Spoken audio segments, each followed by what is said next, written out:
Forward नहीं होता जो थ्रो बॉल वगैरह खेलते हैं या थ्रो करते हैं, जैसे बेसबॉल में थ्रो करते हैं, उनमें भी ज़्यादा पाया जाता है क्योंकि उसमें ज़्यादा फ्लेक्शन वाली मूवमेंट होती है at the wrist.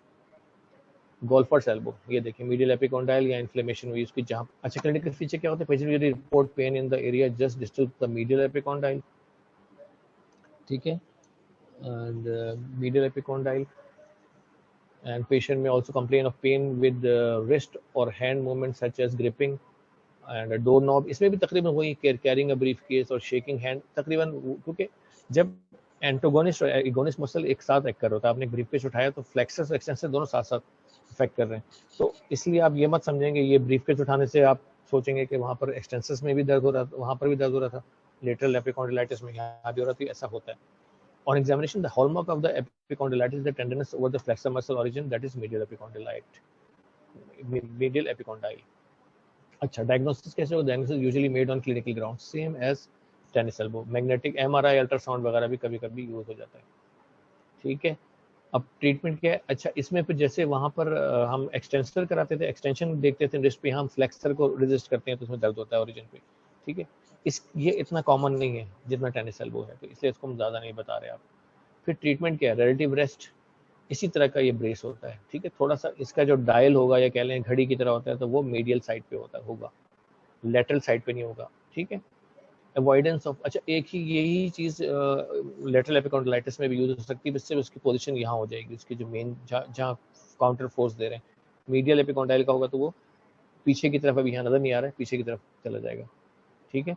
Avoidance of repetitive motion, बिल्कुल वही जैसे टेनिस एल्बो में एक्टिविटी मॉडिफिकेशन, ठीक है। स्ट्रेस कम करना है एपिकॉन्डाइल पे, एंटी इंफ्लेमेटरी वही, फिजिकल मोडालिटीज, अल्ट्रासाउंड थेरेपी हो सकती है, इलेक्ट्रिकल स्टिमुलेशन, टेंस इसको कहते हैं, trans electrical nerve stimulation, phonophoresis, ultrasound के साथ आप कोई जेल, पेन किलर, पेन वाला जेल जैसे कोई डेक्लोरैन जेल वगैरह यूज करते हैं, उसको मूव करते हैं तो अल्ट्रासाउंड के थ्रू वो स्किन के थ्रू जज्ब होता है और वो पेन को कम करता है। हीट, आइस, मस्ट, ये सारी चीजें फिजिकल थेरेपी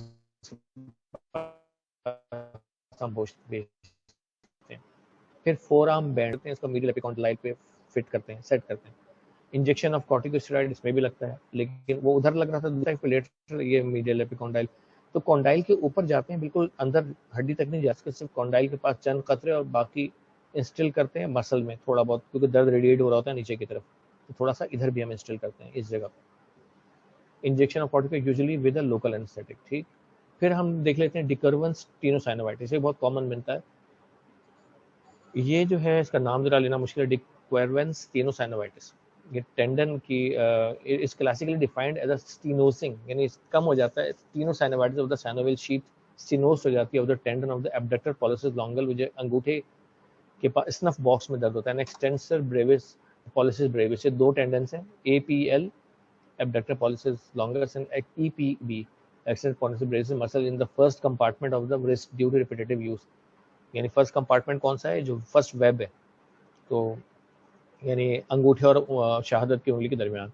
फ्रिट्स डिक्वेरवेंस इसका नाम है, फर्स्ट डिस्क्राइब दिस कंडीशन 1895, इसी के नाम इसका पड़ गया de Quervain's syndrome. This insidious condition most commonly affects women between the ages of 35 to 55, ठीक है, और affected 10 times more frequently than man. Man बंदों में भी होता है लेकिन खवातीन में बहुत ज्यादा है।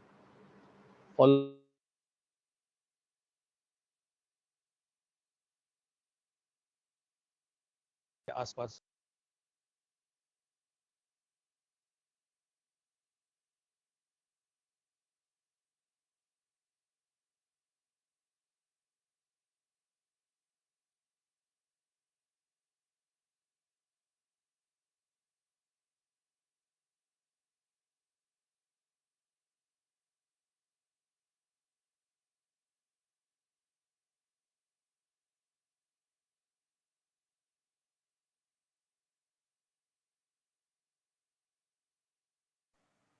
सर आपका माइक बंद हो गया। अच्छा, मैं अनम्यूट कर देता हूँ, ये अभी हुआ होगा। ठीक है सर। कितनी देर से आपको आवाज नहीं आ रही थी? अभी ठीक है? जी जी सही है। हेलो, अभी ठीक है? कितनी देर पहले बंद हुआ था? सर 2 सेकंड हुए। बस ठीक है, मतलब मुझे रिपीट नहीं करने की जरूरत, मैं आगे चल रहा हूँ, ठीक। Okay, now you can listen people.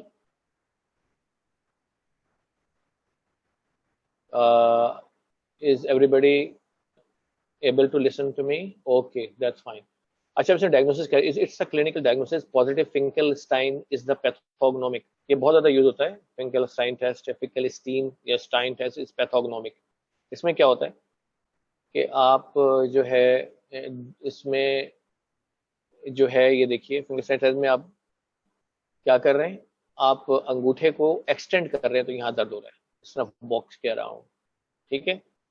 फिर इसके अलावा एक एशहॉफ टेस्ट है. एशहॉफ टेस्ट में आप क्या कर रहे हैं कि अंगूठे को अंदर आप लेके उंगलियों के दरमियान बंद करके और फिर आप इसको रेडियली सॉरी अल्नर साइड पे इसको जोर से नीचे लेके जाते हैं. ये खुद भी कर सकते हैं, हाथ से आप भी कर सकते हैं इसको हाथ से पकड़ के. ये पेशेंट के कर रहे हैं, यहाँ दर्द हो रहा है.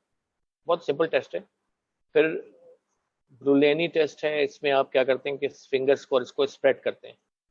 जैसे कि आपने पूरा पंजा खोल लिया तो आपको उस जगह पे स्नक बॉक्स पे यहाँ पर दर्द. अच्छा, इसके लिए ultrasound, MRI, bone scan, local anaesthetic आप दे के भी चेक कर सकते हैं. ये भी एक डायग्नोस्टिक टूल है. जब आप लोकल एनेस्थेटिक देंगे तो ये दर्द खत्म हो जाएगा. बोन स्कैन, लेकिन आमतौर पर ये चीज़ें नहीं करते, फिजिकली ही डायग्नोस कर लेते हैं. फिर देखिए ट्रीटमेंट, एक्टिविटी मॉडिफिकेशन. ठीक है.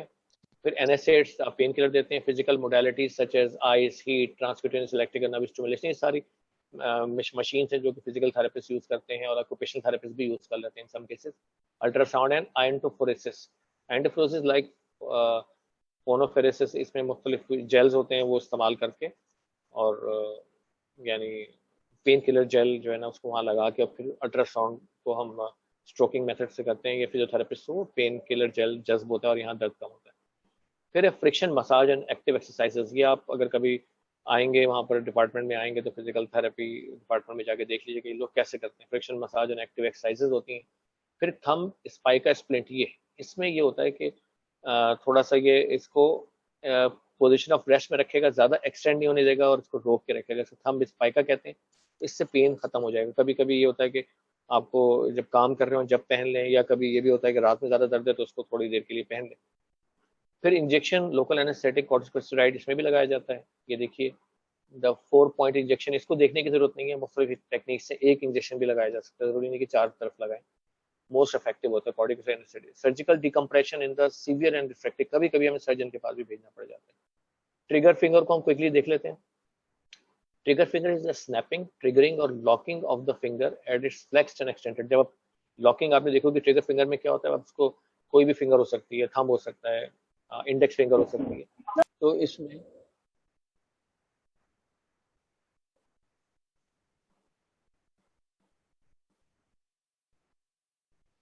ठीक है.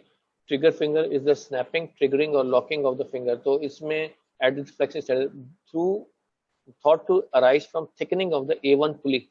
ये देखें ये A1 पुली है, यहाँ पर थिकनिंग हो जाती है जिसकी वजह से फंसता है. आप अंगूठा फ्लेक्स करते हैं, खोलते हैं तो वो अटकता भी है और आवाज के साथ ट्रिगरिंग साउंड होती है. ठीक है.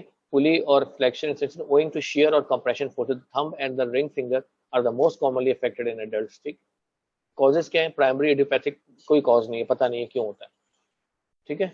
सेकेंडरी ट्रिगर फिंगर, ये जो प्राइमरी इसका पता नहीं, सेकेंडरी में हो सकता है कि डायबिटीज में देखा गया है, आरए में देखा गया है, हाइपोथायराइडिज्म में देखा गया है और बाकी गाउट वगैरह में, रिपीटेटिव ट्रॉमा में भी समटाइम देखा गया है. फिर क्लिनिकल फीचर क्या है? स्नैपिंग और locking sensation with full flexion at the digit. ठीक है. टेंडनस प्लस माइनस हो भी सकती है, नहीं भी होती है. ठीक है. ये देखिए टेंडन शीथ है और ये नोड्यूल सा बन गया ऑलमोस्ट. नोड्यूल और crepitus over the volar aspect of the metacarpal head. आप मेटाकार्पल हेड में यहाँ देखेंगे तो आपको बाकायदा नोड्यूल फील होगा. कभी कभी यानी स्टिनोसिस तो होता ही होता है, ये तंग हो जाती है. समझ लें ये एक सुरंग है और यहाँ से एक रस्सी जा रही है और वो तंग हो गई है, वो अटक रही है. स्वेलिंग ऑफ द फिंगर में ऑल्सो भी नोटेड. ठीक. फिर डायग्नोस्टिक कुछ भी, this is the clinical diagnosis. छोड़ें आप, इसमें अल्ट्रासाउंड वगैरह करते हैं, एमआरआई मैंने इतना अपनी प्रैक्टिस में नहीं देखा. क्लिनिकल डायग्नोसिस है. ट्रीटमेंट क्या है? Activity modification, same physical modality, physical therapist इनको गाइड करते हैं, हम लोग थोड़ा गाइड करते हैं. एडेप्टिव इक्विपमेंट, कोई अगर दर्द बहुत ज़्यादा है तो इक्विपमेंट इनको दे सकते हैं ऑक्यूपेशनल थेरेपिस्ट ताकि वो अपने एक्टिविटीज और डेली लिविंग कर सकें. Volar static hand splint. ठीक है. इस टाइप का होता है और ये इसको रोक के रखता है जॉइंट को ताकि मूवमेंट कम हो, कुछ दिनों के लिए रेस्ट देने के लिए. वैसे इतना यूज नहीं होता ये. फिर एनेसेड्स और आइस मसाज और फिजिकल थेरेपी, स्ट्रेचिंग कराते हैं हम. ये जो है स्ट्रेचिंग और एक्सरसाइज करवा के, कंट्रास्ट बाथ, पैराफिन, अल्ट्रासाउंड, मुख्तलिफ फिजिकल थेरेपी के लिए चीज़ें उसके लिए भेजते हैं। लोकल स्टेरॉइड इंजेक्शन जैसे ये वाला, ये इसका रिंग फिंगर में हुआ है तो यहाँ पर आप इसको वो लोकल स्टेरॉइड दे सकते हैं इंजेक्शन। सर्जिकल रिलीज भी समटाइम्स करते हैं। ये इसकी ट्रीटमेंट है। प्रोनेटेड टेरी सिंड्रोम को हम छोड़ देते हैं, ठीक है, इसका इतना ज़रूरी नहीं है, ठीक है। अब आप थोड़ा सा 4-5 मिनट वेट करें तो मैं दूसरा जो है खोल लेते हैं। हम दूसरा लेक्चर अभी ख़त्म कर दें ताकि 1 बजे से काफ़ी पहले ख़त्म हो जाए। क्या ख्याल है आपका? अच्छा, आप में से पहले आप एक काम करें, अगर कोई क्वेश्चन लेना चाहते हैं तो क्वेश्चन ले लें और मुझे जो है दोनों सीआर ये बताएं कि आपको लेक्चर्स मिल गए। दोनों सीआर या तो चैट में लिखें या माइक खोल के बताएं। Yes, sir, we have received. Okay, you are from DMC? DMC, Nurul Ilma DMC. Okay. So when I sent it second time, Yeah. it was you were able to open it. It was accessible. Yeah. But previously it was not, huh? Yeah. Okay. And where is Mr. Rafe? DIMC, I hope. Mr. Rafe, I think he emailed me as well. I think both of the universities or colleges now they have this all the lectures with them. Okay देखें, मैंने आपको बताया था कि हमारी जो अभी book available है वो पोस्ट ग्रेजुएट लेवल की है। वो बहुत बड़ी बुक है, हज़ारों पेजेस कह लें आप, 1500-2000 पेजेस की। तो वो आपके लेवल की नहीं है। तो एमबीबीएस लेवल पे कोई बुक अवेलेबल नहीं है या शॉर्ट बुक है वो भी आपके लिए ज़्यादा होगी। तो हमने यही सोचा कि फिर आपको लेक्चर सेंड कर देते हैं। ये लेक्चर एनफ है, ठीक है। आपको एक फेयर आइडिया देना था ऑफ द मॉड्यूल। ये 2 हफ्ते का मॉड्यूल था लेकिन छुट्टियां वगैरह की वजह से एक दिन आज ये खत्म हो जाएगा। आखिरी इसका अभी टॉपिक शुरू होगा, पीडियाट्रिक रिहैबिलिटेशन। तो अगर आप लोग कहते हैं तो मैं इसको इसी गो में सवालात लेके शुरू कर देता हूं। तो जरूरी नहीं कि हम 1 बजे तक जाएं। ओके, कोई क्वेश्चन है तो आप पूछ सकते हैं। माइक को अनम्यूट कर लें अगर आपको पता एक्सेस है, वरना सवाल कर लें। CM यानी CTDs क्यूमुलेटिव ट्रॉमा डिसऑर्डर्स के बारे में क्वेश्चन है, कर लें आप 4-5 मिनट। उसके बाद इस दौरान में मैं ये करता हूं कि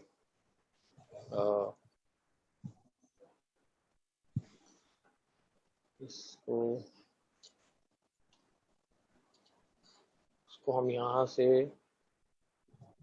छोटा कर दें, इसको हम यहाँ से बंद कर देते हैं।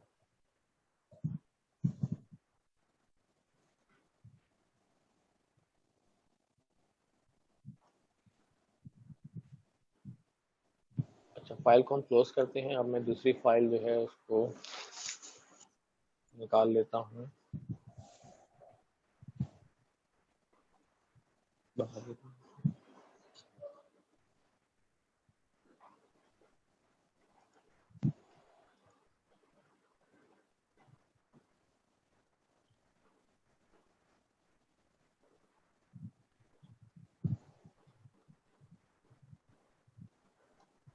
चलो,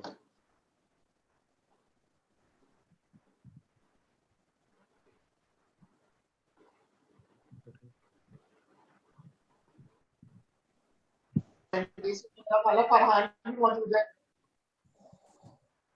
तो यार ये कह रहा है actually asking a child to reach the fullest physical, psychological, social, vocational, avocational and educational potential consistent with his or her physiologic or anatomic impairment, environmental limitation, desires and lifespan plans with the help of multidisciplinary rehabilitation team। अच्छा, इसमें बहुत ज़्यादा ये definition बहुत ज़्यादा comprehensive है। मैं आपको कहता हूँ अगर सिंपल आए तो सिर्फ आप ये जहन में रखें कि एक इम्पेयरमेंट है जो बच्चों में हुई।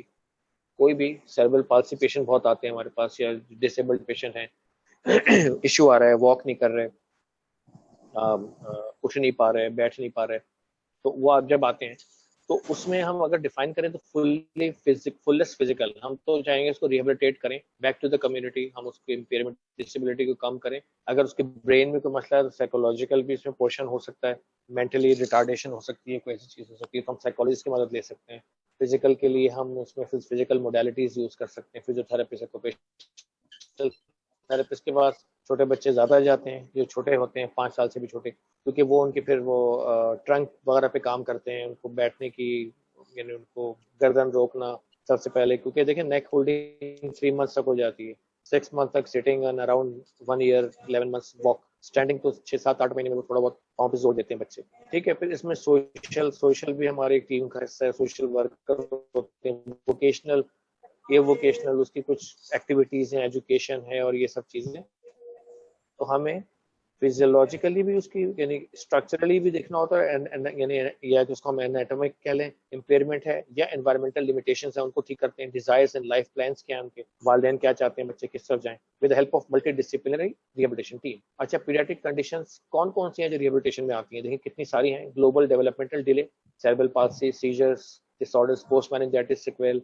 अच्छा पोस्ट एंसेफेलाइटिस, इसके अलावा बिहेवियरल प्रॉब्लम्स हैं, लर्निंग डिसेबिलिटीज हैं। ठीक है, ADHD आपने सुना होगा, ऑटिज्म सुना होगा, अटेंशन डेफिसिट, जो हाइपर एक्टिव चाइल्ड होते हैं, ऑटिस्टिक होते हैं, बोलते नहीं है, ये सब चीज़ें, इन सबको हम भेज सकते हैं। हमारे पास एक ऑटिज्म सेंटर भी है यहाँ पर, कार्ड्स में है गुलसान जौहर में। इसके अलावा IPMR का पहले हिस्सा था जो अब SIPMR बन गया, institute of Sindh institute of rehabilitation medicine, ये वहाँ पर भी ऑटिज्म सेंटर है विद IPMR, मेंटल रिटार्डेशन है, Down syndrome, rickets.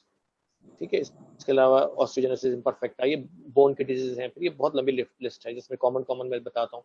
Muscular dystrophy है, और hydrocephalus, spinal muscle atrophy, Burns हैं, ये बच्चों में ये चीज़ें आ रही हैं। हेयरिंग इम्पेयरमेंट है, टॉर्टिकोलिस सेरेब्रल प्लेक्सस इंजरीज हैं। अच्छा जी,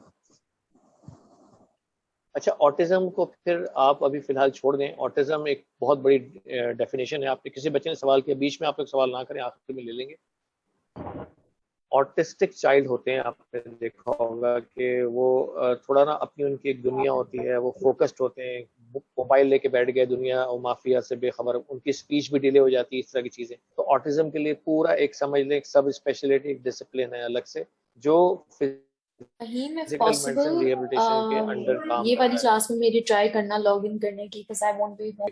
असेसमेंट कैसे करते हैं? Assessment and management. ठीक है, अब मैनेजमेंट में मेडिकल साइड होती है, रिहेबिलिटेटिव मैनेजमेंट होती है, और सर्जिकल मैनेजमेंट होती है। अच्छा, ये कॉमन पीडियाट्रिक जहाँ में बहुत ज़्यादा डिजीजेज हैं, हम सबको तो नहीं डिस्कस कर सकते। हम एक कॉमनली हमारे एक कुछ असेसमेंट टूल्स होते हैं, जैसे assessment of the child with cerebral palsy.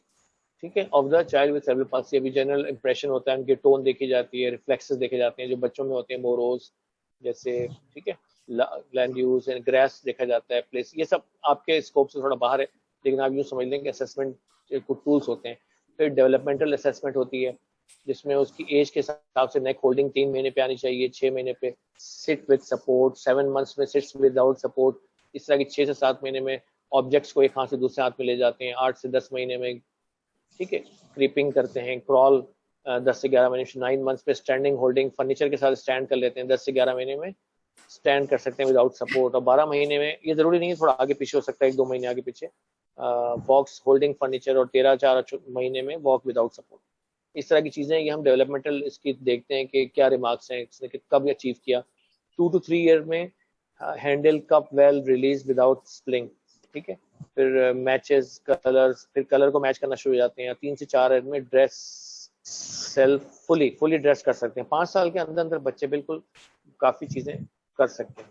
ठीक है, ये स्केल्स हैं, हम अगर no increase in muscle tone, ये जो टोन के हिसाब से बहुत इंपॉर्टेंट है, रिफ्लेक्सेस वगैरह देखते हैं बच्चों। ठीक है, इसी तरह ग्रॉस मोटर स्किल्स देखते हैं, ऑक्यूपेशनल थेरेपिस्ट बहुत ज्यादा इस पे काम करता है, और हम इसमें फाइन मोटर देखते हैं स्किल्स। आपको पता है ग्रॉस मोटर हैंड फंक्शन होते हैं, और फाइन में जैसे नीडल पकड़ना, ये वो करना, इस तरह की चीजें। फिर कॉग्निशन, उसकी हम समझ देखते हैं, सेंसरी मोटर फंक्शन देखते हैं, जैसे टेक्टाइल, ऑडिटरी, विजुअल। ठीक है, ये सब चीजें हैं। फिर वेस्टिबुलर देखते हैं, ये आपके स्कोप से बियॉन्ड है, मैं सिर्फ जल्दी आपको फिर है ये काफ़ी चीज़ें जो हैं, स्टोरियोग्नोसिस वगैरह काफ़ी चीज़ें चाइल्ड स्पेशलिस्ट करता है, या ऑटिज्म में जो एक्सपर्ट्स हैं OT इसमें देख रहे होते हैं, साइकोलॉजिस्ट देख रहे होते हैं, चाइल्ड साइकोलॉजिस्ट। फिर हमने ये डाउ यूनिवर्सिटी का एक बनाया हुआ था, paediatric evaluation of disability inventory, paddy. ठीक है, ये दुनिया भर में यूज़ होता है। इसमें केयर गिवर असिस्टेंस मॉडिफिकेशन, मुख्तलिफ चीज़, सेल्फ केयर में क्या उसको चाहिए, इंडिपेंडेंट है तो हम उसको 5 दे देते हैं, और अगर बिल्कुल टोटल असिस्टेंट है तो 0 दे देते हैं। तो ये सब चीज़ें। फिर मोबिलिटी देख लेते हैं, चलना उसका किस पोजीशन में है, फिर उसकी सेल्फ केयर में ईटिंग, ग्रूमिंग, सबको हम नंबर दे देते हैं। ड्रेसिंग, जैसे एडीएल्स एक्टिविटी डेली लिविंग है, और ये जो है मोबिलिटी है, ये चेयर में या तो वो व्हील चेयर पे है या चलता है नहीं चलता, इसकी सबकी। फिर सोशल फंक्शन में क्या है, सोशली फंक्शन कैसे करता है, और फिर क्या ये कोई रिहैब इक्विपमेंट यूज करता है नहीं करता, फंक्शनल कॉम्प्रिहेंशन कैसी है, फंक्शनल एक्सप्रेशन कैसा है, बोलने में कैसा है, सुनने में कैसा है, इसके जॉइंट, और बच्चों के साथ पीयर प्ले एंड सेफ्टी, ये सब चीजें आप लोगों के बियॉन्ड है। लेकिन मैं एक वी फिम है, जैसे फंक्शनल इंडिपेंडेंट मेजर बड़ों में इस्तेमाल होता है, वी फिम जो है बच्चों में इस्तेमाल होता है। इसमें वही चीजें self care, eating, grooming, bathing, dressing, इसमें हम नंबर दे देते हैं। इसमें 1 से 7 तक स्कोर होता है, यस नो करके। फिर हम जब पेशेंट हमारे पास ओपीडी में कुछ ऐसा गुजार लेता है, आता है आउट पेशेंट के तौर पर, तो हम दोबारा कर लेते हैं और देख लेते हैं कितना फर्क पड़ा। Sphincter control, toileting, bladder management वगैरह, ये बड़ों में भी यूज होता है, बच्चों में तकरीबन थोड़े से फर्क के साथ ये यूज होता है। उसको वी फॉर्म कहते हैं, वी फिम कहते हैं। कम्युनिकेशन है, सोशल कॉग्निशन है, ठीक है। अगर कोई हेल्पर ना हो तो हम इसको मैक्सिमम 7 स्कोर देते हैं। मॉडिफाइड अगर कोई डिवाइस है तो 6 देते हैं, इस तरह करके। ये भी आपके बियॉन्ड है, लेकिन आपको याद रखना चाहिए कि स्केल्स मुख्तलिफ यूज होते हैं। अच्छा, रिहेबिलिटेटिव मैनेजमेंट में आ जाए, हम मेडिकल मैनेजमेंट को छोड़ रहे हैं।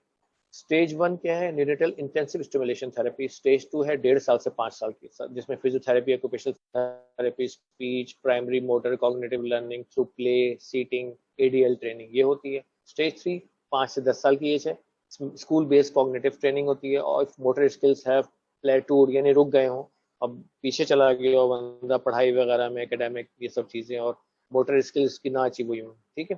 फिर थेरेपी थ्रू स्पोर्ट्स। फिर स्टेज 4 आता है 10 से 16 साल, cognitive training, self monitored maintenance therapy and vocational counselling and sports. अब उसको आगे लेके जाना है कि इसने जिंदगी में आगे क्या करना है, क्या पढ़ना है, क्या जॉब करनी है। 16 साल का होने वाला है, और स्पोर्ट्स वगैरह स्टेज 1 2 3 4। अच्छा, अब आ जाए मल्टी डिसिप्लिनरी टीम, ये बहुत बड़ी है। इसमें चाइल्ड को आप सेंटर में रखें। इसमें जो रिहैब हमारा डॉक्टर जो है वो फिजियाट्रिस्ट, ये है फिजियाट्रिस्ट, जो कि रिहैब कंसल्टेंट या रिहेबिलिटेशन मेडिसिन स्पेशलिस्ट है, आप जो कह लें, ठीक है। और फिर ऑडियोलॉजिस्ट है, जो कि उसकी स्पीच को देखता है, यानी सुनने को देखता है, ऑडियोलॉजी। ऑक्यूपेशनल थेरेपिस्ट है, फिजिकल थेरेपिस्ट, न्यूरोसाइकोलॉजिस्ट, इसका रोल होता है काफ़ी, जो कि इसकी मेंटल रिटार्डेशन वगैरह, जो है टेस्ट होते हैं वो करता है। साइकेट्रिक उसके फिर देखता है क्या लेवल है, कॉग्निशन क्या है, ये सारी चीज़ें।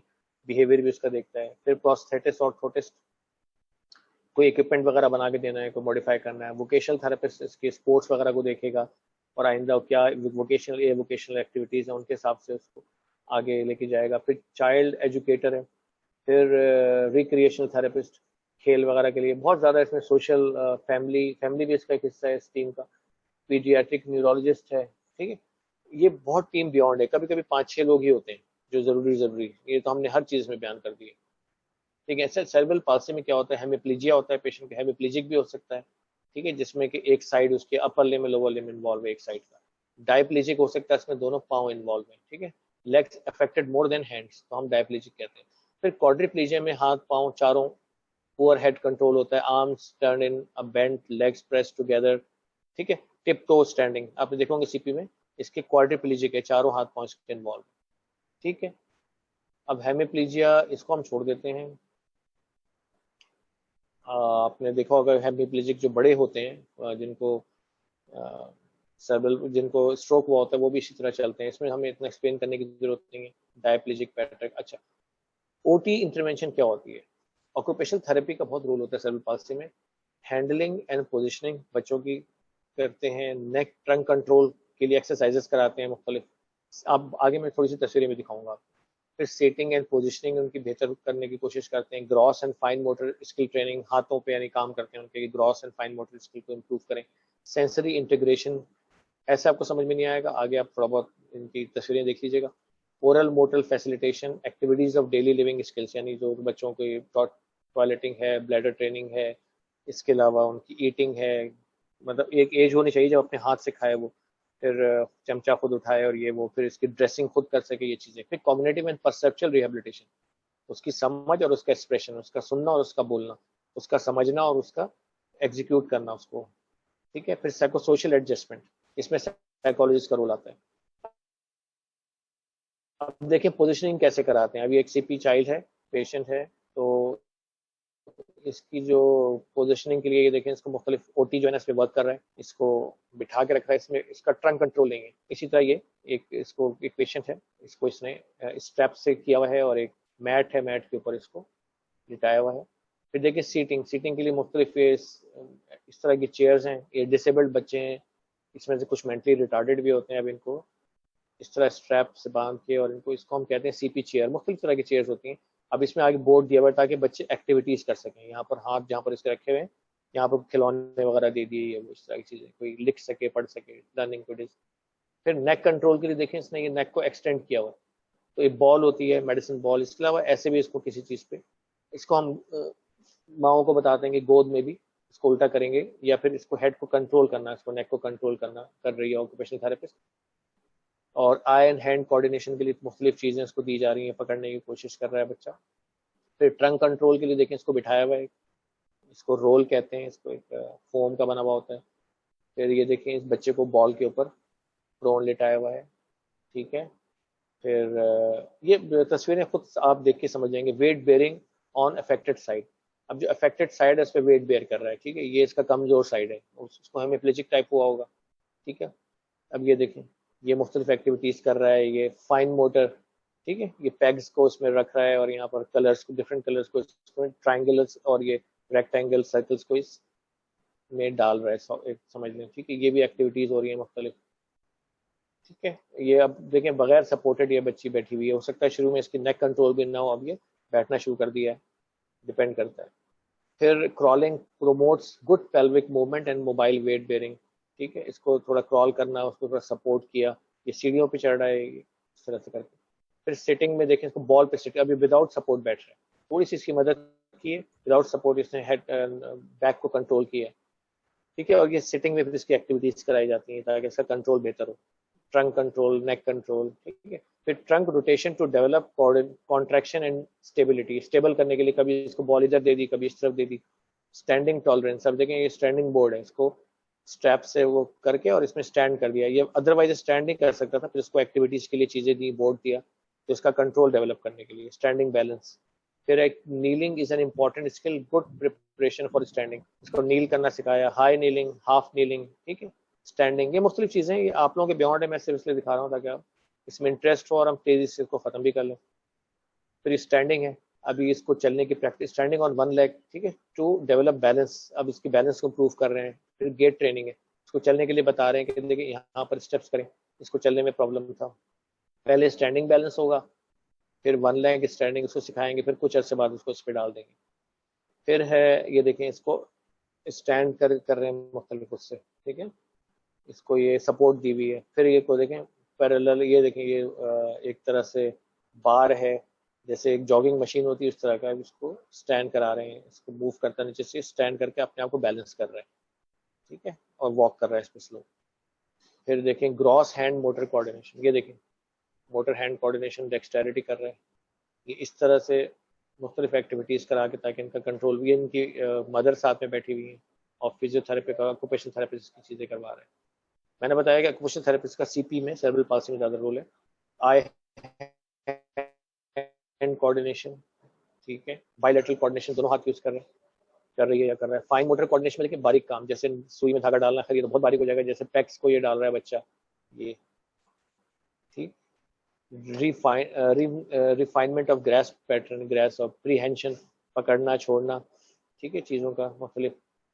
फिर देखें ये एक बच्चे को ये एक्टिविटी करा रहे हैं ना, ये जैसे ड्रेसिंग के लिए बेल्ट को कैसे बांधना है, ठीक, या बटन्स होते हैं, उसको जिपर होता है, जिप को कैसे बंद करना है, खोलना है। फिर टेक्टाइल स्टिमुलेशन, ये समझ लें सेंसरी टेक्टाइल स्टिमुलेशन। ये देखिए पत्थर से पड़े हुए बॉल्स इसमें पाँव को रगड़ रहा है, वो तो रगड़वा रही है ऑक्यूपेशनल थेरेपिस्ट ताकि उसको सेंसरी री इंटीग्रेशन एक होती है वो हो। इसके अलावा देखें इसको यहाँ पकड़ के बच्चे खड़े हुए, ये थोड़ा सा बैलेंस भी कर रहे हैं, और इसी तरह ये मुख्तलिफ एक्टिविटीज़ है बच्चों के लिए, ये देखें।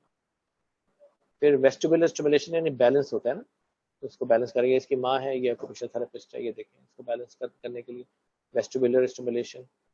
फिर प्रोप्रिसेप्टिव स्टिमुलेशन, यानी जो उसकी जैसे प्रोप्रिसेप्टिव, जब आप स्टैंड खड़े होते हैं तो आपके नी में बहुत ज़्यादा ये होती है, आपको प्रोप्रिसेप्शन, आप आंखें भी बंद करते हैं तब भी आप खड़े रहते हैं, तो एक बैलेंस होता है, वो गेन करने के लिए मुख्तलिफ एक्टिविटीज़ हैं। विजुअल एंड ऑडिटरी स्टिमुलेशन, ठीक है, ये देख भी रहा है मुख्तलिफ कलरफुल चीज़ें और सुन भी रहा है कुछ आवाज़ें। कुछ ऐसे खिलौने बच्चों में बहुत यूज़ करते हैं जिसमें जैसे झुंझुना वगैरह, ताकि उसकी सेंसरी जो विजुअल और ऑडिटरी स्टिमुलेशन है वो इंक्रीज हो। Self care activities, activities of daily living, जैसे ग्रूमिंग है, ठीक है, इसको जो है ये सिखा रहे हैं। जैसे ये थोड़े से मॉडिफाइड किस्म की बेथिंग सिखाएंगे। जगह है यहाँ पर, हम दिखा तो नहीं सकते, लेकिन थोड़ा लो सीट होगी तो क्या आसानी से बैठ जाए। वॉशिंग यानी बाथ टब या बाथ चेयर होगी इस तरह की। फिर ड्रेसिंग देखें, ड्रेसिंग में बच्चों को सिखा रहे हैं जिप कैसे बंद करनी है अभी, ठीक है, कैसे हाथ डालना है। फिर फीडिंग के लिए उसको बता रहे हैं चम्मच कैसे यूज़ करना है। फिर ड्रिंकिंग उसको, क्योंकि इसको हाथ में कमज़ोरी हो सकती है, उसको दोनों हाथ यूज़ करने में प्रॉब्लम हो सकता है, तो उसकी प्रैक्टिस करा रहे हैं, उसकी स्ट्रेंथनिंग करा रहे हैं, स्ट्रेचिंग के साथ उसकी एक्टिविटीज़ उसको सिखा रहे हैं। Activities of daily living, ADL, ये सारा एडीएल का पोर्शन है यहाँ से। Self care activities is ADL, activities of daily living. Grooming जैसे ड्रेसिंग, बेथिंग, ये देखें स्पेशल ये है, यहाँ पर बेंच बना दी, यहाँ बेंच में बैठ के आराम से वो कर सकता है। इसके अलावा ये भी एक स्पेशल बाथ बेंच कह लें आप इसको। ये देखें टॉयलेटिंग, अब ये स्पेशल बच्चों के लिए स्पेशल वो है, मॉडिफाइड किस्म की टॉयलेट स्टैंड है। फिर ये देखें ये मुख्तलिफ ब्रशेज हैं, ये सर कपड़ों को साफ करने के लिए, कंघा करने के लिए, टूथ ब्रश वगैरह, इस तरह की चीज़ों को ये मॉडिफाई किया हुआ। ऑक्यूपेशनल थेरेपिस्ट जो है ना, ये प्रोस्थेटिक्स की मदद से भी और खुद भी ये लोग यूटिलाइज करते हैं। फिर यूटेंसिल्स भी बनाए जा सकते, जैसे ये देखें चम्मच है, ये मॉडिफाइड किस्म का, इसके हैंडल को चौड़ा किया है ताकि आराम से ग्रिप कर सके, उसको कमजोरी थी हाथ में पकड़ने के लिए। तो टेबल पे ईटिंग के लिए यूज हो सकता है ये सब चीज़ें, ग्रूमिंग के लिए, बेथिंग के लिए, और ब्रशिंग वगैरह और टॉयलेटिंग वगैरह की चीज़ें यूज सकती है। रोल ऑफ फिजियोथेरेपी क्या है? Posture and balance, strength and endurance and mobility, यानी उसका चलना, उसकी स्ट्रेंथ एंड एंडोरेंस, उसके स्टेमिना और पोस्चर एंड बैलेंस, ये फिजियोथेरेपी का आमतौर पर रोल होता है। रोल ऑफ न्यूरोसाइकोलॉजी क्या होता है? न्यूरोसाइकोलॉजिकल स्क्रीनिंग करते हैं, ठीक है, आईक्यू असेसमेंट करते हैं, बिहेवियर एंड इमोशनल मैनेजमेंट करते हैं इनकी। आईक्यू में देखते हैं किस लेवल पे मुख्तलिफ इनके टूल्स होते हैं, टेस्ट होते हैं। चाइल्डहुड डिसऑर्डर्स एंड की मैनेजमेंट करते हैं, देखते हैं। एकेडमिक एंड लर्निंग मैनेजमेंट, जैसे और एक लर्निंग स्कूल होता है इनका डिसेबल्ड के लिए, तो वहाँ पर भी न्यूरोसाइकोलॉजिस्ट का रोल होता है। फिर पेरेंटल काउंसलिंग, पेरेंट्स को भी काउंसिल करते हैं, जी आपका रोल बहुत अहम है और आपको इस बच्चों को लेके आना है और उसके साथ चीज़ें भी सीखनी है, घर में भी आपने एक्सरसाइज करवानी है, उसकी मोटिवेशन करनी है। इसको कोई न्यूरोसाइकोलॉजिकल कोई है या कोई ओटी कोई गाइड कर दिया ऑक्यूपेशनल थेरेपिस्ट या फिजियोथेरेपिस्ट को आपने, और यहाँ पर आके भी भरपूर तरीके से आपने वो काम करना है। फिर चाइल्ड न्यूरोसाइकोलॉजिस्ट का एक टूल है, इसको हम आगे निकाल देते हैं, इसकी जरूरत नहीं। Communication and solving, speech therapist के पास भी हम भेजते हैं। Difficulty in children with cerebral palsy, feeding problems हो सकती हैं, स्वॉलोइंग इश्यूज, डिस्फेजिया हो सकता है, ओरल मोटर जैसे कि डिसार्थ्रिया, बोलने में प्रॉब्लम हो सकता है, शैलो ब्रीदिंग, ब्रीदिंग में कोई मसला हो सकता है, लैंग्वेज डिले हो सकता है, ठीक है, लैंग्वेज पता चला 3 साल हो गया आपको बोलना नहीं शुरू किया, आर्टिकुलेशन, स्पीच डिसऑर्डर हो सकता है, वॉइस प्रॉब्लम हो सकती है। उसके लिए हम SLP के पास भेजते हैं, जो हमारी टीम का हिस्सा है, स्पीच लैंग्वेज पैथोलॉजिस्ट या स्पीच थेरेपिस्ट, वो ये सारे काम देखती हैं कम्युनिकेशन एंड सॉल्विंग से मुतालिक। रोल ऑफ स्पीच थेरेपी क्या है? पीड्स डिस्फेजिया मैनेजमेंट, बच्चों में जो डिस्फेजिया मैनेजमेंट होती है, खाना अटकना, पानी भी अटकता है, कुछ लोगों को प्रॉब्लम्स होती है मुस्लिम, ओरल मोटर रिहेबिलिटेशन, ये बड़ों में भी यही चीज़ें होती हैं, ये बच्चों के लिए है। Management of feeding difficulties, desensitisation technique for texture defensiveness, ये अब छोड़ दें इसको, ये मतलब खाने का होता है। सलाइवा कुछ लोगों का बहुत होता है, ड्रूलिंग होती है, उसको मैनेज करते हैं। आर्टिकुलेशन मैनेजमेंट यानी स्पीच को इम्प्रूव करते हैं। डीलिंग विद स्ट्यूटरिंग, किसी को हकलाना है ये वो, उसकी थेरेपी होती है, उसकी मैनेजमेंट होती है। Assessment of feeding swallowing problem, bottle breast feeding, cup drinking, sucking through straw, spoon feeding. अब इसमें बहुत सारी चीज़ें हैं, अब कभी आप प्रैक्टिकली जाके देखेंगे तो आपको पता चलेगा। इसमें मूवमेंट ऑफ टंग, ये सारी चीज़ें जो है ना, ये फीडिंग एंड swallowing से मुतालिक है। फिर जो है ओरोमोटर असेसमेंट करते हैं कि buccal pressure, sensory awareness, oral evaluation करते हैं, डिस्ट्रीब्यूशन ऑफ द लिप, देखते हैं कि बोलने में क्या, लिप्स में कोई टंग में प्रॉब्लम आ रहा है, जॉ स्टेबलाइज्ड है कि नहीं है। फिर उसकी जॉ की कोई एक्सरसाइजेज भी होती है, range of motion of jaw, lips and tongue, कोई आर्टिकुलेशन में मसला है, कभी कभी होता है कि कोई कॉम्प्रिहेंशन में मसला नहीं होता, सिर्फ मोटर प्रॉब्लम्स होती हैं, तो जॉ को स्ट्रेंथन करना होता है और एक्यूरेसी ऑफ मूवमेंट्स उसके साथ, ताकि वो फिर उनको मुख्तलिफ लफ्ज़ बोलना सिखाते हैं, ठीक है, speed of movement, gums, hard, palate, velum, ये सारी चीजें देखते हैं। ठीक है, फिर सीपी असिस्टिव एड्स। अच्छा, हम सेरेब्रल पाल्सी को इसलिए बयान कर रहे हैं कि ये तकरीबन हर जगह इस तरह की चीजें होती हैं रिहैब में, तो हमने एक डिजीज को ले लिया। अगर हम हर डिजीज को लेंगे बच्चों में तो फिर ये लेक्चर तो कई महीने चलता रहेगा, इसलिए हमने एक इसका लिया, हमने प्रोटोटाइप एक लिया। ठीक है, तो यही चीजें, अब जैसे किसी को अपर एक्सट्रीमिटी में प्रॉब्लम है तो सीपी में वो प्रॉब्लम होता है, तो हम इसको कर रहे हैं, तो हम और डिसेबिलिटीज में भी इसको ही अप्लाई कर सकते हैं। 4 to 8 आवर्स हम अपर एक्सट्रीमिटी ऑर्थोटिक्स जो है ना यूज करते हैं, यानी कि कोई स्प्लिंट बनाया तो उसको पहनना चाहिए एक दिन में शुरू में, to prevent deformity and contractures. ठीक है, जैसे कोई सीपी में कोई कॉन्ट्रैक्शन ना बन जाए एट द एल्बो और रिस्ट, तो हम इसको अपर एक्सट्रीमिटी में 4 से 8 घंटे तक पहनने के लिए कहते हैं। उसको तैयार करके ऑर्थोटिक्स प्रोस्थेटिक्स देता है। ठीक है, फिर provide stretch stimulus to muscle up for growth, थोड़ा सा स्ट्रेच मिलता है इससे।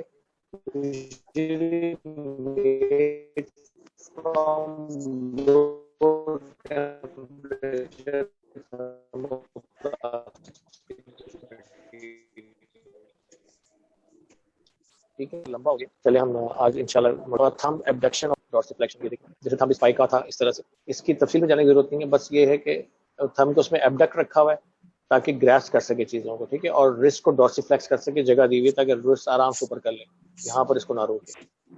ठीक है, elbow orthosis for flexion deformity, ये देखिए यहाँ पर इसको फ्लेक्शन डिफॉर्मिटी को रोकने के लिए एल्बो को ऑर्थोसिस दिया ताकि फ्लेक्शन कॉन्ट्रैक्शन ना बने।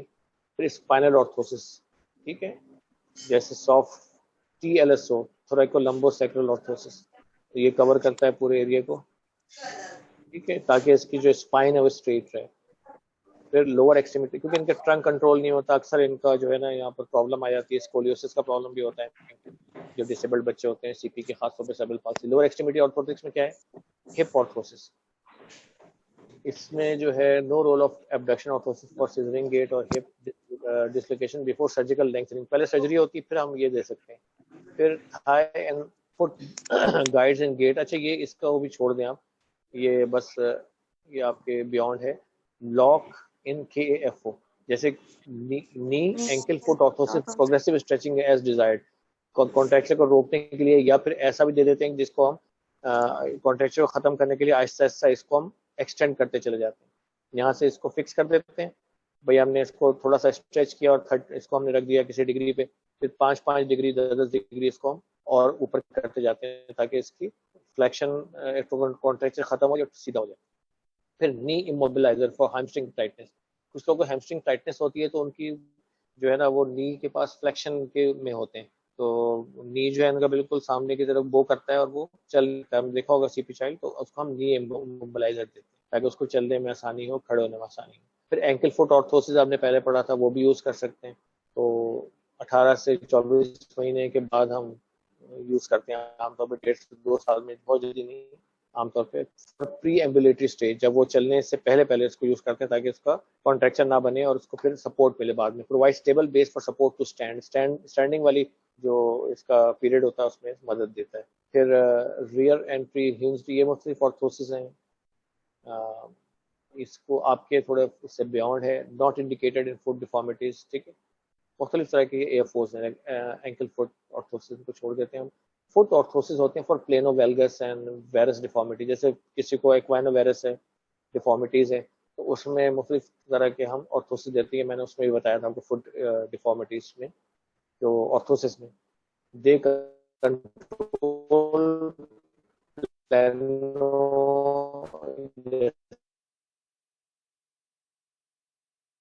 जैसे कि फुट एक्वाइनोवेरस। ठीक है, deformity children with hypotonia, good heel mould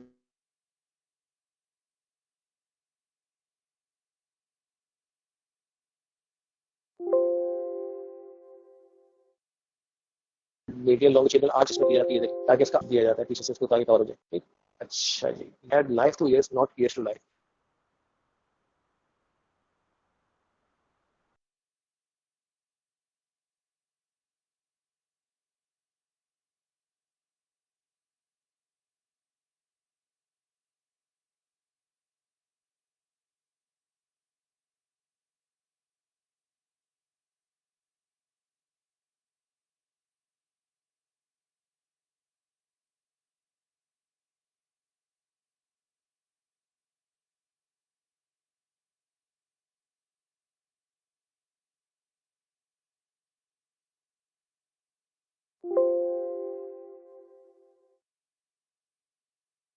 हम इसको 5 मिनट बाद ख़त्म कर देंगे, फिर ज़रूरी नहीं हम 12 बजे तक ही लेके जाएं,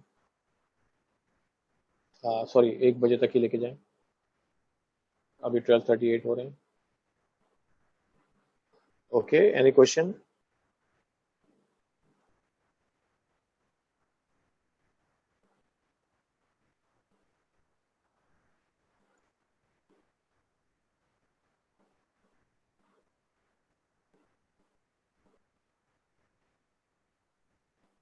ओके, बहुत अच्छा क्वेश्चन किसने किया है। Okay, thank you all for being so patient and इंशाल्लाह फिर मुलाकात होगी। आप लोग जो हैं कोशिश कीजिएगा कि रिहैब मेडिसिन को समझें। मैं उम्मीद करता हूँ कि आप लोगों ने फिजिकल मेडिसिन रिहेबिलिटेशन की बेसिक्स को काफ़ी हद तक समझ लिया होगा। Okay, now I am about to leave. Okay, thank you all.